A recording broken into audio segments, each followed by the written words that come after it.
প্রিয় শিক্ষার্থীবৃন্দ, আশা করি তোমরা সবাই ভালো আছো। অনলাইন ক্লাসে সুবিধা এবং সীমাবদ্ধতা দুইই রয়েছে, তবে এ থেকে তোমরা উপকৃত হবে বলে আমি বিশ্বাস করি।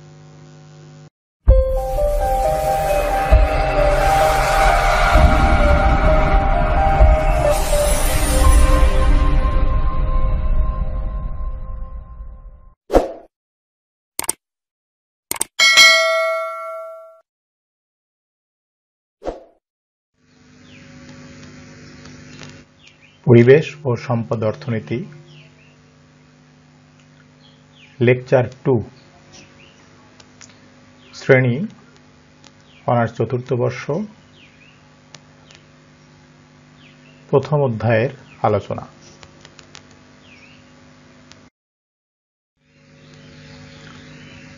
পরিবেশ ও প্রাকৃতিক সম্পদ অর্থনীতির কয়েকটি মৌলিক বিষয়।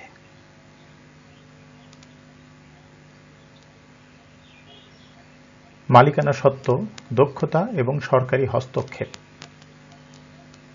প্রাকৃতিক সম্পদ ও পরিবেশের একটি মৌলিক সমস্যা হচ্ছে বন্টন দক্ষতা।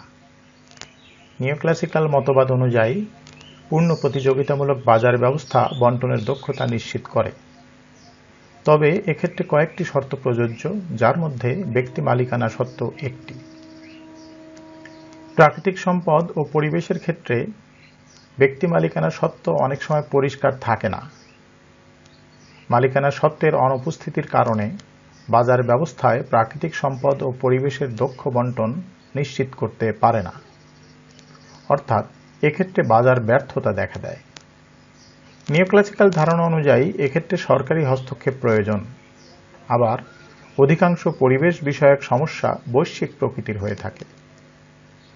কোনো বৈশ্বিক সরকার থাকে না বলে পরিবেশ সমস্যার সমাধান জটিল হয়ে পড়ে।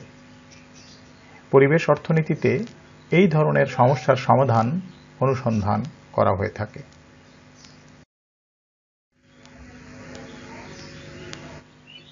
পরিবেশের মূল্য নিরূপণ। পরিবেশগত সম্পদের মালিকানা সত্ত্ব নেই বলে তা বাজারে বিনিময় হয় না। যেমন ইটভাটা থেকে নির্গত ধোঁয়া নির্মল বায়ুকে দূষিত করে, যা পার্শ্ববর্তী অধিবাসীদের কল্যাণ হ্রাস করে। মালিকানা সত্ত্ব নেই বলে এর জন্য ইটভাটার মালিককে কোনো মূল্য বা ক্ষতিপূরণ দিতে হয় না। তার মানে এই নয় যে নির্মল বায়ুর কোনো মূল্য নেই। যে কোনো প্রাকৃতিক সম্পদেরই মূল্য আছে, কারণ এর দ্বারা মানুষের জীবনযাত্রার মান প্রভাবিত হয়। প্রাকৃতিক সম্পদের বন্টন দক্ষতা অর্জনের জন্য এর মূল্য নিরূপণ করা প্রয়োজন। পরিবেশ অর্থনীতিতে প্রাকৃতিক সম্পদের মূল্য নিরূপণ কৌশল নিয়ে আলোচনা করা হয়। যেমন বায়ু দূষণকারীর উপর বায়ুর মূল্য হিসাবে কর আরোপ করা যেতে পারে।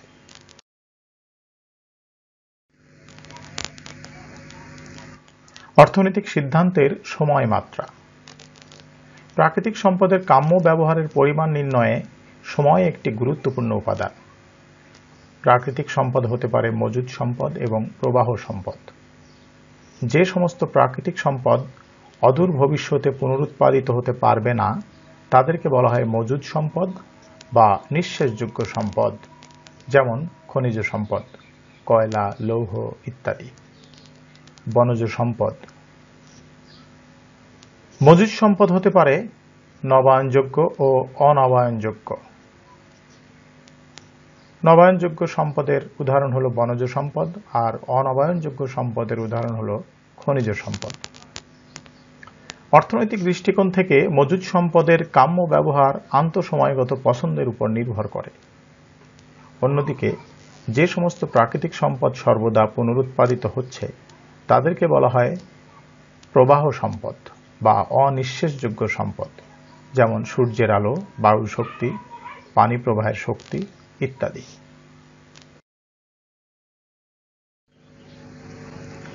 বিকল্পনযোগ্যতা এবং অপরিবর্তনীয়তা।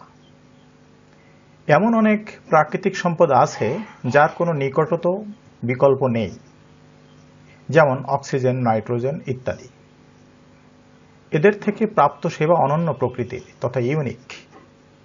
আবার অনেক প্রাকৃতিক সম্পদের বিকল্প রয়েছে, যেমন আসবাবপত্র নির্মাণে কাঠের বিকল্প হিসাবে প্লাস্টিক ব্যবহৃত হয়।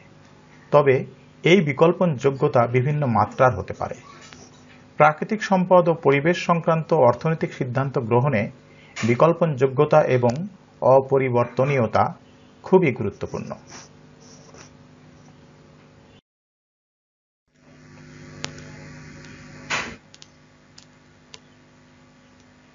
প্রতিবেশ বা ইকোলজি। প্রতিবেশের ইংরেজি প্রতিশব্দ ইকোলজি শব্দটি এসেছে গ্রিক ওইকোস, যার অর্থ বাসস্থান, এবং লোগোস, যার অর্থ জ্ঞান থেকে। সুতরাং শাব্দিক অর্থে ইকোলজি অর্থ বাসস্থান সম্পর্কিত জ্ঞান। সর্বপ্রথম জার্মান প্রাণীবিজ্ঞানী আর্নেস্ট হ্যাকেল 1869 সালে ইকোলজি শব্দটি ব্যবহার করেন। সাধারণ অর্থে পরিবেশের সাথে প্রাণীজগতের আন্তঃসম্পর্ককে বলা হয় প্রতিবেশ। দ্য সোশ্যাল ডিকশনারিতে বলা হয়েছে, ecology is the study of relationship between environment and organisms. অর্থাৎ পরিবেশের সাথে অভ্যন্তরীণ প্রাণীজগতের সম্পর্কের অধ্যয়নই প্রতিবেশ।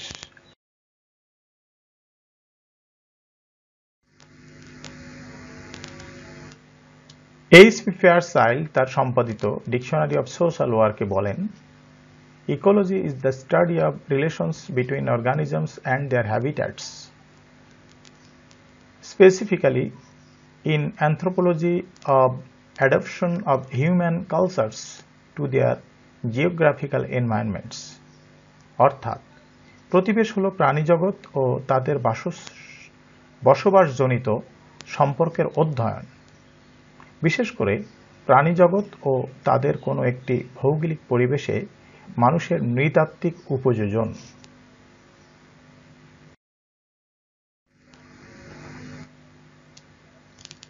প্রতিবেশ অর্থনীতি।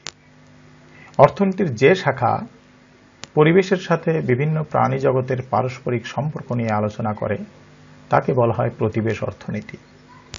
প্রতিবেশ অর্থনীতি পরিবেশকে একটি একক ব্যবস্থা হিসাবে বিবেচনা করে, যেখানে অর্থনীতি হচ্ছে একটি উপখাত। প্রতিবেশ অর্থনীতি টেকসই উন্নয়নকে সমর্থন করে। মানবীয় মূলধন বৃদ্ধির জন্য বনাঞ্চল হ্রাস কোনোভাবেই প্রতিবেশ অর্থনীতি সমর্থন করে না। প্রাণীজগৎ, বিশেষ করে মানুষের অর্থনৈতিক কর্মকাণ্ডের সাথে পরিবেশের ভারসাম্য রক্ষা করার প্রতি গুরুত্ব দেওয়া হয় এই প্রতিবেশ অর্থনীতিতে। প্রতিবেশ অর্থনীতি ও পরিবেশ অর্থনীতির মধ্যে পার্থক্য। প্রথমে প্রতিবেশ অর্থনীতি এবং পরে পরিবেশ অর্থনীতি। ক, পরিবেশগত ও প্রাকৃতিক সম্পদের সাথে মানুষের অর্থনৈতিক কর্মকাণ্ডের ভারসাম্য বিধানের চেষ্টা করা হয় প্রতিবেশ অর্থনীতিতে। অন্যদিকে পরিবেশের বিভিন্ন দলের সাথে প্রাণীজগতের পরস্পর সম্পর্কজনিত অর্থনৈতিক আলোচনা করা হয় পরিবেশ অর্থনীতিতে। খ, পরিবেশ অর্থনীতির সীমাবদ্ধতা কিভাবে অতিক্রম করা যায় সেটাই প্রতিবেশ অর্থনীতির আলোচ্য বিষয়। অন্যদিকে পরিবেশ দূষণ ও তার প্রতিকার, পরিবেশ সংরক্ষণ ও প্রাকৃতিক সম্পদের কাম্য ব্যবহারের মাধ্যমে মানব কল্যাণ সর্বোচ্চ করাই পরিবেশ অর্থনীতির উদ্দেশ্য। গ, প্রতিবেশ অর্থনীতি হচ্ছে পরিবেশ বিজ্ঞানের একটি শাখা। অন্যদিকে পরিবেশ অর্থনীতি হচ্ছে অর্থনীতির একটি প্রায়োগিক শাখা।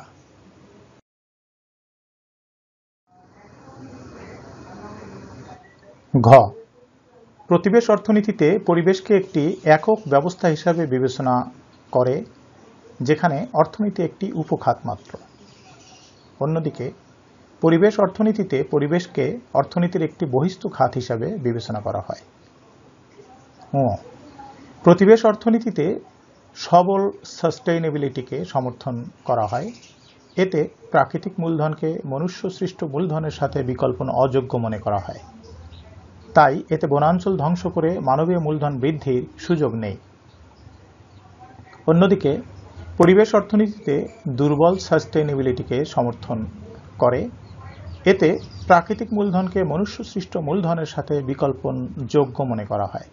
তাই এতে বনাঞ্চল ধ্বংস করে মানবীয় মূলধন বৃদ্ধি করা যায় যদি মোট মূলধন হ্রাস না পায়।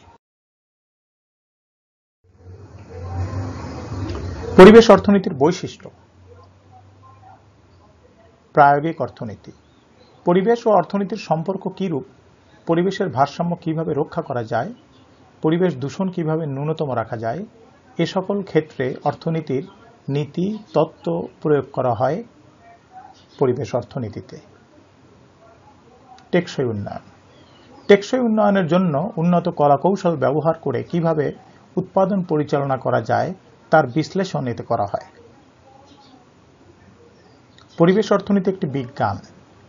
বৈজ্ঞানিক পদ্ধতি অনুসরণ করে সিদ্ধান্ত গ্রহণ করা হয় বলে এটি একটি বিজ্ঞান। যেমন প্রশ্ন, অনুসিদ্ধান্ত গ্রহণ, অনুমিতি, তথ্য সংগ্রহ, বিশ্লেষণ, অনুসিদ্ধান্ত যাচাই এবং সিদ্ধান্ত গ্রহণ। বিজ্ঞানের এই ধাপগুলি এতে অনুসরণ করা হয়। পরিবেশ অর্থনীতি একটি সামাজিক বিজ্ঞান। সমাজ ও মানুষের কল্যাণের মধ্যে আলোচনা সীমাবদ্ধ রাখে বলেই এটি একটি সামাজিক বিজ্ঞান। নেতিবাচক বিশ্লেষণের প্রাধান্য। সমস্যার ইতিবাচক বিশ্লেষণ করা হলেও নেতিবাচক বিশ্লেষণের প্রাধান্য এতে লক্ষ্য করা যায়। বহুশাস্ত্রমূলক বিজ্ঞান। পরিবেশ অর্থনীতির বিষয়বস্তু যেমন বহুবিধ তেমনি ব্যাপক ও গভীর। পরিবেশ অর্থনীতিতে রসায়ন, জীববিজ্ঞান, ভূগোল, সমাজতত্ত্ব, নৃবিজ্ঞান ইত্যাদি জ্ঞানের বিভিন্ন শাখার সম্মিলন ঘটে। এতে মানুষের জীবনের বিভিন্ন দিক যেমন রাজনৈতিক, সামাজিক, সাংস্কৃতিক, অর্থনৈতিক, ধর্মীয় ইত্যাদি বিষয় সংশ্লিষ্ট থাকে। পরিবেশগত সম্পদের মূল্য নির্ধারণ। সম্পদের চাহিদা ও যোগানের মাধ্যমে কিভাবে মূল্য নির্ধারিত হয় তা এতে ব্যাখ্যা করা হয়। সবুজ অর্থনীতি। পরিবেশ সংরক্ষণ করে অর্থনৈতিক উন্নয়ন কিভাবে করা যায় তা এতে আলোচনা করা হয়। Green banking. পরিবেশ বান্ধব কর্মকাণ্ডে ঋণদান বা ব্যাংকিং কার্যক্রমকে এতে উৎসাহিত করা হয়। প্রতিবেশ বা পরিবেশের উপাদান। প্রতিবেশ বা পরিবেশের উপাদানগুলোকে প্রধানত দুই ভাগে ভাগ করা যায়, যথা অজীবজ উপাদান এবং জীবজ উপাদান। অজীবজ উপাদান। পরিবেশের যে সকল উপাদানের মধ্যে প্রাণের স্পন্দন নেই সেগুলোকে বলা হয় অজীবজ উপাদান। অজীবজ উপাদান আবার কয়েক ভাগে বিভক্ত, যথা অজৈব পদার্থ। মাটি, পানি, বায়ু, লৌহ, কয়লা, অক্সিজেন ইত্যাদি অজৈব পদার্থের উদাহরণ। জৈব পদার্থ। শর্করা, প্রোটিন, তেল ও চর্বি জাতীয় উপাদান যেগুলো জৈব রাসায়নিক গঠন রূপে জৈব ও অজৈব উপাদানের মধ্যে সমন্বয় সাধন করে।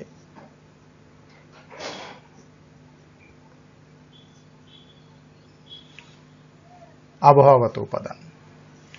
বৃষ্টিপাত, আর্দ্রতা, তাপ, উষ্ণতা, বায়ুর চাপ, আলো, বাতাস ইত্যাদি।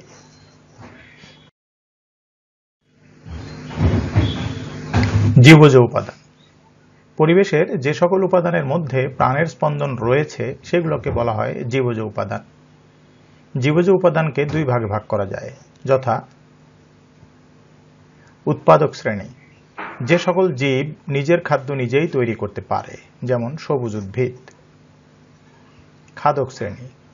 যে সকল জীব নিজের খাদ্য নিজে তৈরি করতে পারে না, বরং খাদ্যের জন্য তারা অন্য উদ্ভিদ বা প্রাণীর উপর নির্ভরশীল, যেমন মানুষ, পশু পাখি।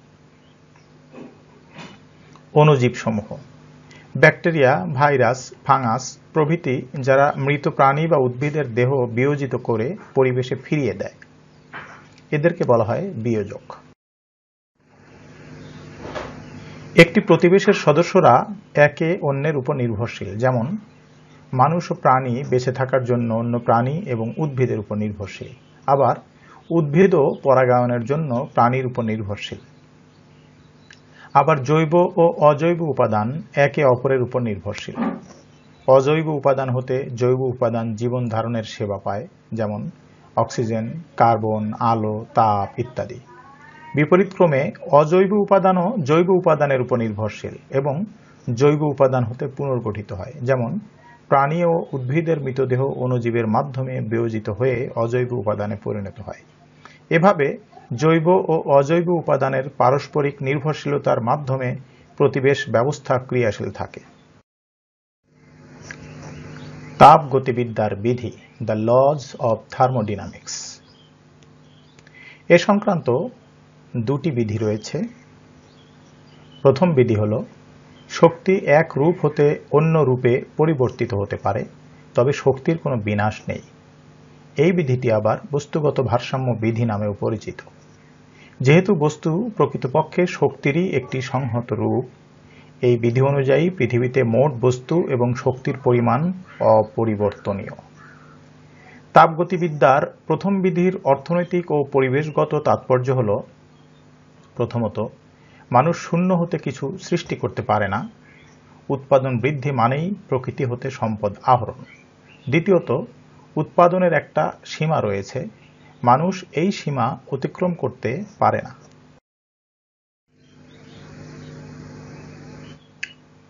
দ্বিতীয় বিধি। তাপগতিবিদ্যার দ্বিতীয় বিধিতে বলা হয় যে, শক্তি এক রূপ হতে অন্য রূপে পরিবর্তিত হলে কাজ করার উপযোগী শক্তির পরিমাণ কিছুটা হ্রাস পায়। বিধিটিকে এনট্রপি বিধিও বলা হয়। এনট্রপি হল হ্রাসকৃত কর্ম উপযোগী শক্তির পরিমাণ। কাজেই শক্তির রূপান্তর অর্থ এনট্রপি বৃদ্ধি পাওয়া। পরিবেশের অর্থনৈতিক আলোচনায় এই বিধিটির গুরুত্ব অপরিসীম, কারণ অর্থনৈতিক কর্মকাণ্ডের মাধ্যমে শক্তির ব্যাপক রূপান্তর ঘটে তথা এনট্রপি বৃদ্ধি পায়, অর্থাৎ বর্জ্যের পরিমাণ বৃদ্ধি পায়। কাজেই যে ধরনের অর্থনৈতিক কর্মকাণ্ড শক্তির কম রূপান্তর ঘটায় তাই দক্ষ। এই বিধিও অর্থনৈতিক উন্নয়নের সীমাবদ্ধতাকে নির্দেশ করে। প্রিয় শিক্ষার্থীবৃন্দ, আশা করি আজকের ক্লাস তোমাদের ভালো লেগেছে। তোমরা বাড়িতে নিয়মিত চর্চা করবে। অবশ্যই স্বাস্থ্যবিধি মেনে চলবে। নিজে সুস্থ থাকবে, অন্যকেও সুস্থ থাকতে সাহায্য করবে।